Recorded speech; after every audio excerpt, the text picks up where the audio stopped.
आज हालात इतने बदतर हो चुके हैं कि मुट्ठी भर अमीर लोग सिटाडेल्स नाम के विशाल किलों में ऐशो आराम की जिंदगी जी रहे हैं, जबकि बाकी दुनिया का हर इंसान एक एक निवाले के लिए तरस रहा है। इस उजड़ी हुई दुनिया में असली ताकत बंदूक या हथियार नहीं, बल्कि फसलों के बीज बन चुके हैं। सिटाडेल्स के उन निर्दयी अमीर लोगों ने जेनेटिक इंजीनियरिंग का ऐसा घिनौना खेल खेला कि उन्होंने हर एक बीज को गुलाम बना दिया। इन बीजों को इस तरह कोड किया गया है कि वे सिर्फ एक बार फसल उगाते हैं और उसके बाद हमेशा के लिए मिट्टी बन जाते हैं, यानी उनसे दोबारा खेती करना नामुमकिन है। इस तरह सिटाडेल्स ने पूरी दुनिया के खाने पर अपना कब्जा जमा रखा है। वे गरीबों को ये बीज बेचते तो हैं, मगर सिर्फ इतना कि वे किसी तरह जिंदा रह सकें, कभी आजाद ना हो सके। ये एक ऐसा जाल है जिसमें भूख को हथियार की तरह इस्तेमाल किया जाता है, ताकि बची खुची इंसानियत हमेशा उन अमीर लोगों के कदमों में झुकी रहे। इसी बर्बाद दुनिया में वेस्पर नाम की एक छोटी लड़की अपने ड्रोन के साथ एक दलदली इलाके में जरूरी सामान तलाश रही थी।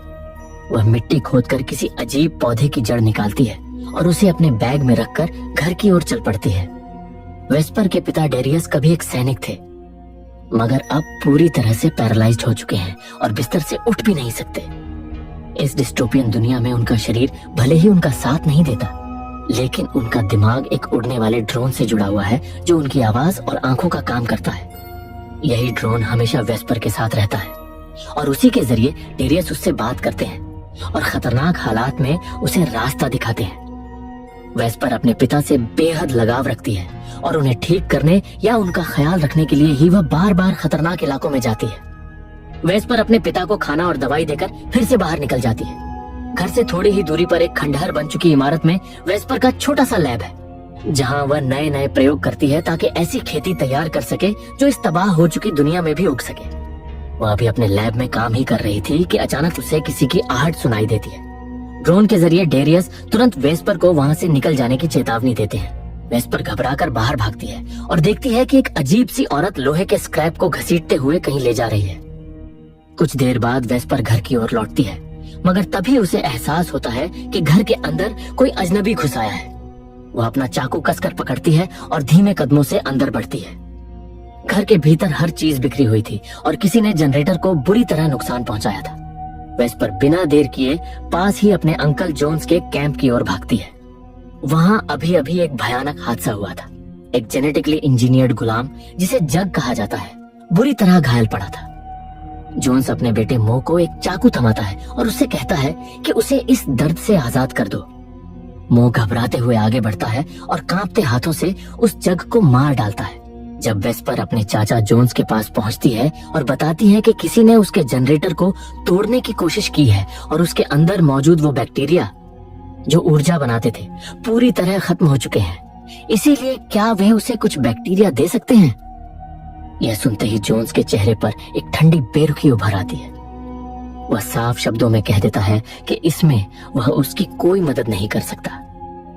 मगर जैसे ही वेस्पर कहती है कि वह बदले में अपना खून दे सकती है, जोन्स की आंखों में एक अजीब चमक उभर आती है और वह तुरंत मदद के लिए तैयार हो जाता है।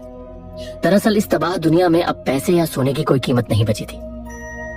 यहाँ असली मुद्रा इंसानी खून बन चुका था। सिटाडेल्स से उन लॉक किए हुए बीजों को हासिल करने के लिए लोगों को बदले में ताजा जैविक पदार्थ यानी इंसानी खून देना पड़ता था। जोनस ने इसी लालच में एक तरह का ह्यूमन फार्म बना रखा था, जहां वह बच्चों का खून इकट्ठा करता और उसे सिटाडेल्स को बेच देता, ताकि बदले में मिलने वाले थोड़े से अनाज से उसका गुजारा चलता रहे। जब जोन्स वेस्पर के शरीर से थोड़ा खून निकाल लेता है तो वेस्पर उससे जनरेटर को फिर से चालू करने के लिए बैक्टीरिया मांगती है, मगर जोन्स चालाकी दिखाते हुए कहता है कि पहले वह उसका खून सिटाडेल को बेच देगा, उसके बाद ही बैक्टीरिया देगा। वेस्पर घबराकर कहती है कि उसके पापा जनरेटर के बिना ज्यादा देर जिंदा नहीं रह पाएंगे।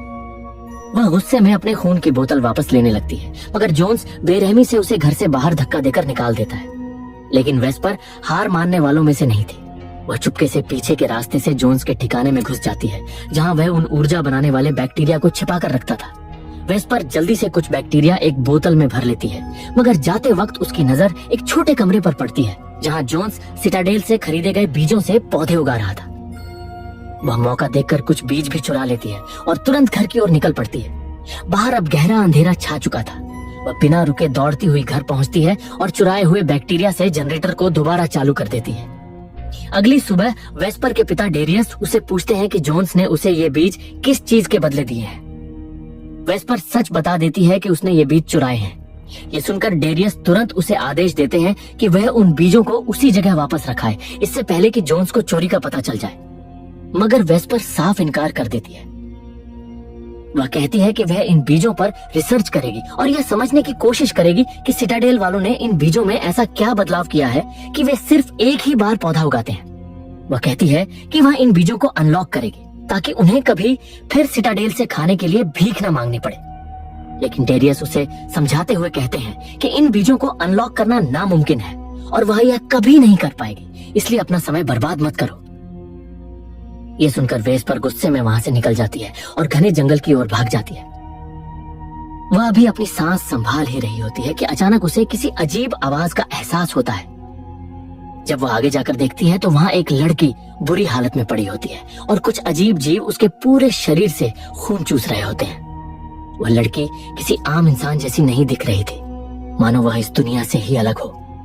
वेस्पर तुरंत उसकी मदद करती है, उन जीवों को हटाकर उसे वहां से निकालती है और अपने घर लाकर उसका इलाज करती है। कुछ देर बाद उस अजनबी लड़की को होश आ जाता है। वह वेस्पर को बताती है कि उसका नाम कैमिलिया है और वह सिटाडेल की नागरिक है। वह कहती है कि वह अपने पिता के साथ ग्लाइडर से जा रही थी, तभी उनका ग्लाइडर क्रैश हो गया। वह वेस्पर से पूछती है कि क्या वह उसके पिता को ढूंढने में उसकी मदद कर सकती है, बदले में वह उसे इनाम देगी।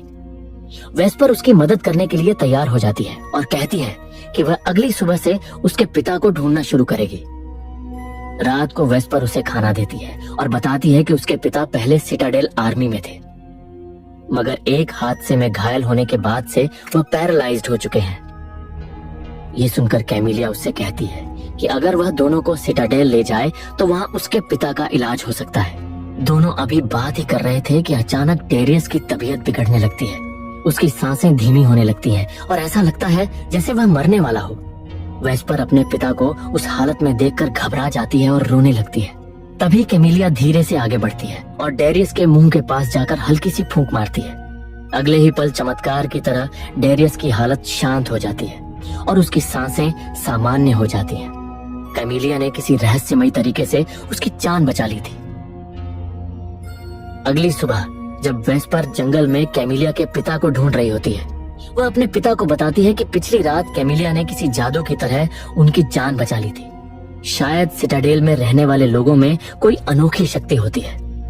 खोजते खोजते आखिरकार वेस्पर को कैमिलिया का क्रैश हुआ ग्लाइडर मिल जाता है, लेकिन उसी समय पीछे से जोन्स अपने आदमियों के साथ वहां पहुंच जाता है और वेस्पर को एक तरफ धकेलकर बड़ी बेरहमी से कैमिलिया के पिता को मार डालता है। तभी उसकी नजर जमीन पर पड़े एक कपड़े के टुकड़े पर पड़ती है और वह तुरंत समझ जाता है कि इस ग्लाइडर में दो लोग थे। जोनस और उसके आदमी ग्लाइडर से सारा सामान लूट लेते हैं और कैमिलिया के पिता की लाश को वहीं फेंक देते हैं। जब वेस्पर घर लौटती है तो कैमिलिया बेचैनी से पूछती है कि क्या उसे उसके पिता मिल गए। वेस्पर हिचकिचाते हुए झूठ बोल देती है कि उसे उसके पिता नहीं मिले। डेरियस उसे दिलासा देते हुए कहते हैं कि अगली सुबह वे इस हादसे की खबर सिटाडेल को भेज देंगे ताकि वहां से मदद आ सके। यह सुनकर कैमिलिया थोड़ी शांत हो जाती है। शाम हो चुकी थी। वेस्पर कैमिलिया को लेकर घने जंगल के रास्ते अपने गुप्त लैब तक जाती है। वह उसे अपना काम दिखाना चाहती थी। अपनी रिसर्च से वेस्पर ने कई अद्भुत जीवित पौधे बनाए थे जो रात के अंधेरे में खुद रोशनी फैलाते थे। कैमिलिया उन्हें देखकर हैरान रह जाती है और कहती है कि उसने अपनी पूरी जिंदगी में ऐसा कुछ नहीं देखा। वह बताती है कि उसके पिता सिटाडेल के बायोलॉजी हेड हैं और उन्हें यह सब जरूर पसंद आएगा। घर लौटने के बाद जब कैमिलिया वेस्पर से उसकी माँ के बारे में पूछती है तो कमरे में एक गहरा सन्नाटा छा जाता है। वेस्पर बताती है कि उसकी माँ उसे और उसके बीमार पिता को छोड़कर पिलग्रिम्स नाम के लोगों के साथ चली गई थी। वह आगे बताती है कि पिलग्रिम्स इस दुनिया के रहस्यमयी लोग हैं जो कचरे और मिट्टी से बने अजीब कपड़े पहनते हैं और हमेशा खामोश रहते हैं, कभी किसी से बात नहीं करते। वे एक ऐसी जन्नत की तलाश में भटक रहे हैं जो शायद इस दुनिया में मौजूद ही नहीं है। वेस्पर उदास होकर बताती है कि उसकी माँ उसे बचपन में गाने सुनाया करती थी, मगर एक दिन जब उसने जिद की तो उसकी माँ गा नहीं पाई क्योंकि वह अपनी आवाज खो चुकी थी। और फिर 2 दिन बाद वह हमेशा के लिए उन्हें छोड़कर चली गई। वेस्पर अलमारी से एक जानवरों की किताब निकालती है और कैमिलिया से पूछती है कि क्या उसने इसमें दिखाया गया यह जानवर देखा है। कैमिलिया मुस्कुराकर बताती है कि यह एक बिल्ली है। वह कहती है कि भले ही बाहरी दुनिया में ये जानवर खत्म हो चुके हों, मगर सिटाडेल के अंदर आज भी ये जिंदा है। फिर वेस्पर उससे एक गहरा सवाल पूछती है कि सिटाडेल दुनिया के बाकी लोगों को अपने अंदर क्यों नहीं आने देता। कैमिलिया जवाब देती है कि अगर ऐसा किया गया तो वहाँ मौजूद संसाधन सभी लोगों के लिए पर्याप्त नहीं होंगे। अगली सुबह जंगल से काफी दूर कई पिलग्रिम्स लोहे के टुकड़ों को घसीटते हुए एक विशाल लोहे के टावर के नीचे जमा कर रहे थे। उनका विश्वास था कि अगर वे इस टावर को कचरे से इतना ऊंचा बना दें कि वह आसमान को छू ले, तो शायद वे सिटाडेल तक पहुंच जाएंगे या फिर उन्हें वह जन्नत मिल जाएगी जिसकी तलाश में वे भटक रहे हैं। उधर वेस्पर अपने पिता डेरियस के साथ फिर से चोरी छिपे जोन्स के फार्म में घुस रही थी, क्योंकि सिटाडेल से संपर्क करने वाला डिवाइस सिर्फ जोन्स के पास था और वेस्पर को किसी भी कीमत पर वह डिवाइस हासिल करना था। डेरियस का ड्रोन पहले आगे बढ़ता है ताकि खतरे का पता लगा सके। जैसे ही वेस्पर फार्म के अंदर कदम रखती है, उसकी सांस रुक जाती है, क्योंकि वहाँ जोन्स पहले से मौजूद था। वह डेरियस के ड्रोन के अंदर हाथ डालकर कोई चीज बाहर खींच लेता है और फिर ठंडी आवाज में पूछता है कि वह उसके फार्म में चोरी छिपे क्यों घुसी है। वेस्पर घबराकर कहती है कि वह अपना खून वापस लेने आई थी। उसी दौरान जैसे ही जोन्स का ध्यान भटकता है, वेस्पर तुरंत ड्रोन उठाकर जंगल की ओर भाग जाती है। मगर अब डेरियस का ड्रोन ठीक से उड़ नहीं पा रहा था, क्योंकि जोनस ने उसके अंदर कुछ छेड़छाड़ कर दी थी। ड्रोन थोड़ी दूर जाकर जमीन पर गिर पड़ा। वेस्पर जैसे ही उसे उठाने के लिए आगे बढ़ती है, सामने का नजारा देखकर उसकी रूह कांप जाती है। वहां किसी की लाश बुरी हालत में पड़ी थी और एक सांप जैसे दिखने वाला अजीब जीव उस लाश को धीरे धीरे सोख रहा था। वेस्पर अभी यह भयानक दृश्य देख ही रही थी कि दूर से उसे जोन्स के कई आदमियों के आने की आहट सुनाई देती है। वेस्पर तुरंत ड्रोन उठाती है और पूरी ताकत से भागना शुरू कर देती है, मगर वह ज्यादा दूर नहीं जा पाती। जोन्स के आदमी उसे पकड़ लेते हैं और उसके हाथ पर किसी गर्म चीज से निशान बना देते हैं, फिर उसे छोड़ देते हैं। वेस्पर किसी तरह घर लौट आती है, मगर अब ड्रोन पूरी तरह बंद हो चुका था और वह उसे ठीक नहीं कर पा रही थी। वह टूटकर कैमिलिया से लिपट जाती है। कैमिलिया उसे दिलासा देती है और कहती है कि वह ड्रोन को ठीक कर देगी, मगर उससे पहले उन्हें बाहर जाकर उसके पिता को ढूंढना होगा। तब वेस्पर आखिरकार सच बता देती है कि उसके पिता अब जिंदा नहीं है। यह सुनते ही कैमिलिया स्तब्ध रह जाती है और कहती है कि वह अपने पिता को आखिरी बार देखना चाहती है। जब दोनों उस जगह पहुंचती हैं, तो कैमिलिया के पिता की लाश पानी में तैर रही होती है। यह दृश्य देखकर कैमिलिया फूट फूट कर रो पड़ती है, मगर वेस्पर उसे संभालती है और शांत करने की कोशिश करती है। कुछ देर बाद कैमिलिया एक बड़ा राज खोलती है। वह बताती है कि वह असल में एक जग है जिसे उसके पिता ने लैब में बनाया था। सिटाडेल में उसकी तरह बुद्धिमान जग बनाना एक बड़ा अपराध माना जाता है, क्योंकि जग को सिर्फ इंसानों की गुलामी के लिए बनाया जाता है, मगर उसके पिता ने उसे इंसानों जैसा दिमाग दिया था। जब सिटाडेल की सरकार को इस बात का पता चला, तो उसके पिता ने दूसरे सिटाडेल में शरण लेने की कोशिश की और उसे लेकर वहां भागने लगे, मगर रास्ते में उनका ग्लाइडर क्रैश हो गया।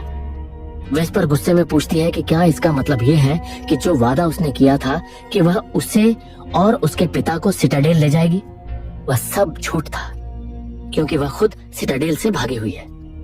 कैमिलिया इस सवाल का कोई जवाब नहीं देती। दोनों चुपचाप घर लौट आती है। वेस्पर किसी तरह ड्रोन को ठीक कर लेती है। ड्रोन के ठीक होते ही डेरियस कहता है कि जोन्स ने उसके हाथ पर जो निशान लगाया है, उसका मतलब है कि वह अब उसे अपना गुलाम मानता है, इसलिए अब उसका यहाँ रहना सुरक्षित नहीं है और उसे यहाँ से भाग जाना चाहिए। मगर वेस्पर कहीं भी जाने से साफ इनकार कर देती है।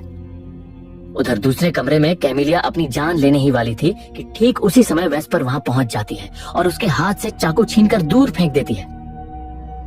वेस्पर उसके घाव पर दवा लगाती है और उससे पूछती है कि क्या वह उसके खून का सैंपल स्टडी कर सकती है। कैमिलिया इसके लिए मान जाती है। कुछ देर बाद वेस्पर की नजर माइक्रोस्कोपिक स्क्रीन पर टिकी होती है, जहां कैमिलिया का खून एक गहरा राज खोल रहा था। वेस्पर हैरान होकर कहती है कि देखो, यह पैटर्न बार बार दोहराया जा रहा है। ये कोई बीमारी नहीं थी, बल्कि एक छुपी हुई जेनेटिक डिजिटल की थी, जो कैमिलिया के असली डीएनए का हिस्सा नहीं थी। उसके पिता ने पूरी दुनिया की आजादी का राज, यानी उन लॉक्ड सीड्स को हमेशा के लिए खोलने वाला कोड कैमिलिया के खून में छिपा दिया था। अब कैमिलिया सिर्फ एक लड़की नहीं रह गई थी, बल्कि एक चलती फिरती लाइब्रेरी बन चुकी थी, जिसके अंदर वह मास्टर की मौजूद थी जो सिटाडेल्स की गुलामी को खत्म कर सकती थी। वेस्पर को आखिरकार उन बीजों को हमेशा के लिए अनलॉक करने की चाबी मिल चुकी थी। वह खुशी से अपने पिता से कहती है कि अब उन्हें कभी भूखे नहीं मरना पड़ेगा। डेरियस कैमिलिया और वेस्पर से कहता है कि उन्हें अगली सुबह ही दूसरे सिटाडेल की ओर निकल जाना चाहिए, मगर वेस्पर अपने पिता को छोड़कर जाने से साफ इनकार कर देती है और दूसरे लैब से एक फिल्टर लाने के लिए निकल जाती है। इधर घर में कैमिलिया और डेरियस अकेले होते हैं कि तभी जोन्स वहां पहुंच जाता है। वो कैमिलिया से कहता है कि अगर वह उसके साथ चले तो वह उसे सिटाडेल में उसके घर तक पहुंचा देगा। कैमिलिया साफ कह देती है कि उन्होंने पहले ही सिटाडेल से संपर्क कर लिया है और वे लोग उसे लेने रास्ते में हैं। मगर जोन्स हंसकर कहता है कि इस पूरे इलाके में सिर्फ उसी के पास ट्रांसीवर है और वही सिटाडेल से संपर्क कर सकता है। वह डेरियस के पास जाकर उसके सपोर्ट केबल्स को खींचने ही वाला होता है कि कैमिलिया उसे रोक देती है और उसके साथ चलने के लिए मान जाती है। मगर जोन्स को उस पर शक हो जाता है। जब वह उसके गले के पास देखता है तो तुरंत समझ जाता है कि कैमिलिया इंसान नहीं बल्कि एक जगह। वह उसे कहने लगता है कि उसे एक मालिक की जरूरत है और अब से वह उसका मालिक होगा। तभी वेस्पर वहां पहुंच जाती है और दोनों मिलकर किसी तरह जोन्स पर काबू पा लेते हैं। वेस्पर उसे छोड़ देती है और गलती से उसे बता देती है कि कैमिलिया के डीएनए में बीजों को हमेशा के लिए अनलॉक करने की चाबी मौजूद है और अब उन्हें कभी सिटाडेल से खाने के लिए भीख नहीं मांगनी पड़ेगी। मगर यही बात बताना वेस्पर की सबसे बड़ी गलती साबित होती है। जोन्स अपने घर पहुंचते ही सिटाडेल से संपर्क करता है और उन्हें बता देता है कि कैमिलिया कहाँ है। उधर वेस्पर सभी बीजों को अनलॉक करने वाला एक पोशन बना चुकी थी। तभी डेरियस को बाहर कुछ अजीब महसूस होता है। जब वह बाहर देखता है तो पूरे इलाके में एक अजीब रोशनी फैल रही होती है, जैसे कोई उन्हें स्कैन कर रहा हो। वे अब भी यह समझने की कोशिश ही कर रहे होते हैं कि तभी एक डरावनी आवाज गूंज उठती है और उसी समय कोई चिपचिपी अजीब चीज घर के अंदर घुसने लगती है, मगर अगले ही पल वह धुएं की तरह गायब हो जाती है। डेरियस तुरंत समझ जाता है कि सिटाडेल की सेना कैमिलिया को ढूंढ चुकी है। डेरियस कहता है कि सिटाडेल आर्मी किसी भी वक्त यहाँ पहुंच सकती है कैमिलिया को पकड़ने, इसलिए इसी समय तुम दोनों यहाँ से निकल जाओ। मगर वेस्पर साफ कह देती है कि वह अपने पिता को छोड़कर कहीं नहीं जाएगी। तब डेरियस उसे समझाता है कि उन्हें दक्षिण में मौजूद सिटाडेल की ओर जाना चाहिए और वहां पहुंचकर इन उपजाऊ अनलॉक्ड बीजों के बदले उनसे सुरक्षा मांगनी चाहिए। जब वेस्पर फिर भी नहीं मानती तो डेरियस कहता है कि ठीक है, उनके आने से पहले तुम घर के बाहर जंगल में छिप जाना। जब वे घर के अंदर आएंगे तो मैं उनसे बात करूंगा, क्योंकि मैं भी कभी सिटाडेल आर्मी का सैनिक था और मुझे पता है कि उन्हें बातों में कैसे उलझाना है। वेस्पर आखिरकार मान जाती है और डेरियस कैमिलिया से कहता है कि वेस्पर का ख्याल रखना। बाहर जंगल में घना अंधेरा छाया हुआ था, जैसे कोई अनजान शक्ति हर दिशा से निगाह रखे बैठी हो। उसी घने अंधेरे में से धीरे धीरे सिटाडेल आर्मी के सैनिक निकलकर वेस्पर के घर और जोन्स के घर को चारों ओर से घेर लेते हैं। जैसे ही जोन्स बाहर निकलकर सैनिकों से बात करने आता है, वे बिना एक पल गंवाए उसे बेरहमी से मार डालते हैं। उधर वेस्पर के घर के अंदर सैनिक घुस चुके थे। घर के भीतर गहरा सन्नाटा और अंधेरा पसरा हुआ था, मानो यह जगह सालों से वीरान पड़ी हो। सैनिक धीरे धीरे डेरियस के कमरे में पहुंचते हैं। ये सैनिक इंसानों जैसे बिल्कुल नहीं लग रहे थे। उनके शरीर अंदर से कंकाल जैसे हो चुके थे। वे डेरियस को मारने ही वाले होते हैं कि उसी समय डेरियस धीरे से अपना ड्रोन एक्टिवेट करता है। जैसे ही सैनिक ड्रोन पर गोली चलाता है, उसी पल एक भयानक विस्फोट होता है और पूरा घर धमाके में उड़ जाता है। डेरियस ने अपनी जान देकर वेस्पर को भागने के लिए थोड़ा और समय दे दिया था। वेस्पर को इस विस्फोट के बारे में कुछ भी पता नहीं था। वह जंगल में बैठकर फूट फूट कर रोने लगती है। कैमिलिया किसी तरह उसे संभालती है और कहती है कि उसके पिता ने उन्हें दक्षिण की ओर मौजूद सिटाडेल तक जाने के लिए कहा था, इसलिए वे यहाँ ज्यादा देर नहीं रुक सकते। वह उसे आगे बढ़ने के लिए कहती है, मगर तभी पूरे जंगल में एक दिल दहला देने वाली डरावनी आवाज गूंज उठती है। कुछ सैनिक अभी भी जिंदा थे और उन्होंने उन्हें देख लिया था। कैमिलिया तुरंत वेस्पर का हाथ पकड़कर दौड़ पड़ती है, मगर जंगल में हर तरफ घना कोहरा फैला हुआ था और आगे कुछ साफ दिखाई नहीं दे रहा था। जैसे ही एक सैनिक उनके करीब आता है, वह वहां मौजूद लाल घास के संपर्क में आते ही मर जाता है। यह लाल घास वेस्पर ने ही रक्षा के लिए तैयार की थी। मगर उसी समय दूसरा सैनिक भी वहां पहुंच जाता है। कैमिलिया और वेस्पर जल्दी से उन्हीं ऊंची घासों के बीच छिप जाती है। जब वह सैनिक अपने साथी की लाश देखता है तो उसके घावों से लाल जुगनू जैसे कीड़े निकलते दिखाई देते हैं। इन्हीं कीड़ों ने गोली की रफ्तार से उस पर हमला किया था। वह समझ गया कि कैमेलिया यहीं आसपास छिपी है। वह हर तरफ उन्हें खोजने लगता है और तभी उसकी नजर वेस्पर पर पड़ जाती है। वह उसे मारने ही वाला होता है कि कैमेलिया अचानक सामने आ जाती है और कहती है कि वह उसके साथ चलने को तैयार है। मगर जैसे ही सैनिक की नजर फिर वेस्पर पर जाती है, कैमेलिया अचानक उस पर हमला कर देती है। लेकिन सैनिक उस पर भारी पड़ने लगता है। मौका देखकर वेस्पर उसकी बंदूक उठा लेती है, मगर वह बंदूक उससे चल नहीं पाती। सैनिक धीरे धीरे वेस्पर की ओर बढ़ने लगता है। तभी पीछे से कैमेलिया उसके पैर पर वार करती है और उसी पल वेस्पर उसकी बंदूक उठाकर लाल घास की तरफ फेंक देती है। अगले ही पल चारों तरफ से लाल जुगनुओं का झुंड गोली की रफ्तार से उस सैनिक पर टूट पड़ता है और उसे मार डालता है। इसके बाद दोनों फिर से घने जंगल के बीच से दक्षिण के सिटाडेल की ओर बढ़ने लगती है, इस उम्मीद में कि वहाँ उन्हें शरण मिल जाएगी। मगर तभी दूर से फिर वही डरावनी आवाज गूंजती है। ये सिटाडेल सैनिकों की आवाज थी। कैमेलिया समझ जाती है कि वे सैनिक अब रुकने वाले नहीं हैं। भारी मन से वह कहती है कि वह खुद को उन सैनिकों के हवाले कर देगी। वेस्पर तुरंत मना कर देती है और रोते हुए कहती है कि उसके पिता ने कहा था कि कैमेलिया उसके साथ रहेगी, मगर अब वह भी उसे छोड़कर जा रही है। पहले उसके पिता चले गए और अब वह भी। मगर कैमेलिया जानती थी कि अगर वह वेस्पर के साथ रही तो उसकी जान खतरे में पड़ जाएगी। इसलिए वह धीरे से वेस्पर के मुंह में फूंक मारती है और उसे गहरी नींद में सुला देती है। फिर उसे वहीं लिटाकर खुद वेस्पर के गार्डन में जाकर बैठ जाती है, सिटाडेल सैनिकों का इंतजार करते हुए। कुछ ही देर में सिटाडेल के सैनिक वहां पहुंच गए और कैमेलिया बिना विरोध किए उनके साथ चली गई। अगली सुबह जब वेस्पर की आंख खुली तो वो बिल्कुल अकेली थी। कैमेलिया उसे छोड़कर जा चुकी थी। वेस्पर भारी मन से अपने घर की ओर लौटी, मगर वहां पहुंचते ही उसका दिल टूट गया। उसका घर जलकर पूरी तरह राख हो चुका था। वह कुछ पल वहीं खड़ी रह गई, जैसे सब कुछ खत्म हो चुका हो। मगर फिर उसने अपने बैग से वे अनलॉक्ड बीज निकाले और उनमें से कुछ बीज उसी जली हुई जमीन में बो दिए। उसी समय उसे पीछे से किसी के आने की आहट सुनाई दी। वेस्पर ने पलटकर देखा तो वहां जोन्स के घर में रहने वाले कुछ बच्चे खड़े थे। उन सैनिकों ने जोन्स के साथ साथ कई मासूम जिंदगियों को खत्म कर दिया था, मगर ये बच्चे किसी तरह बच निकले थे। वेस्पर पहले उन्हें अनदेखा करके आगे बढ़ने लगी, मगर वे बेसहारा बच्चे उसके पीछे पीछे चलने लगे। धीरे धीरे कई दिन और रातें गुजर गईं और आखिरकार वेस्पर ने उन बच्चों को अपना लिया। अब वह उन्हें अपने साथ लेकर इस उजड़ी हुई दुनिया में आगे बढ़ रही थी। कई दिनों के कठिन सफर के बाद वेस्पर आखिरकार पिलग्रिम्स के ठिकानों तक पहुंच गए। पिलग्रिम्स ने कचरे और लोहे के टुकड़ों से एक बेहद ऊंचा टावर खड़ा कर दिया था। वेस्पर ने एक पल के लिए उस विशाल टावर को देखा, फिर बिना रुके उस पर चढ़ना शुरू कर दिया।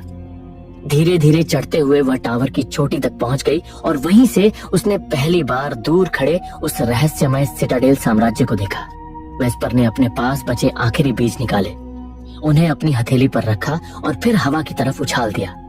हवा के सहारे वे बीज चारों दिशाओं में उड़ते हुए पूरे इलाके में फैल गए। वेस्पर ने उन बीजों को आजाद कर दिया था। अब यही बीज पूरी दुनिया में कभी खत्म न होने वाला अनाज उगाने वाले थे। और इसी उम्मीद से भरे पल के साथ यह कहानी यहीं खत्म हो जाती है।